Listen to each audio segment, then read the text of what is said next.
Domeabra Omanhene secondary school I was say school for bebra bi wa kwantu bi fi baby a omo be sekwa omo doso ye pa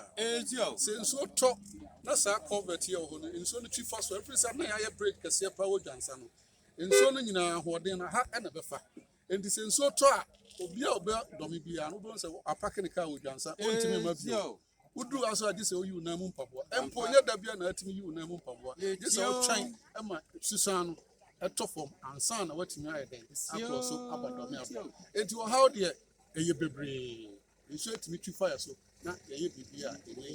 eye dwansa Domeabra afijase kwan yenim se aban de atom krata so nanso ya hwe aban nu mache aban ba aban akọ aban aba nanso eye na ye atete se nso to a ne nyina ne yaka achi na me manfo yentimi emba etina egusu a yen ya fasa adwuma die ade atwe ho so se aha kakra ya de o manfo ye boaboa ye ho eye domeman omomo wa brochire ene wo wo Ghana ha ye de atwe ho so se ye be fasa adwuma die se de nso to a na amanfo nka akire ebasa se me na me dikro no anim me manfo osu a na me so na me esu tina ne nyina no ma se aha kakra die ye ho oden ye betimi ana ye nanso migusua mesu akira ban se aban we kwan we ma ye ko wo ho a batu ho na mo makọ ho nkran nanso edu ba bi na abamugo ya aba na abamugo ya aba pe se minim da kro aban be ana ye nim da kro so nsu kase so ebeba betwa fa me maso ti aban adesrade ana me kọ so se onhwe na efri ha ekosi pecheche ade mra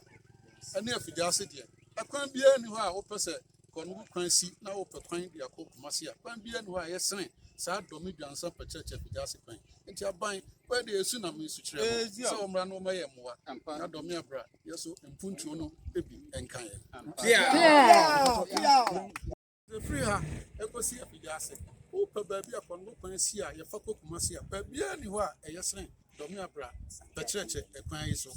ti aban nya ye moa na mpo woye na se anu su sa to ayi na ho no bridge no woye a ye betima aye agidiska ama assembly no so anyeska ti yegusu sraban se ye onka se ya ye nti o theatre yegusu twen no ye hwen se anumanim ya obeba beboa ye bi se ye boa no enu de ono so de beboa ye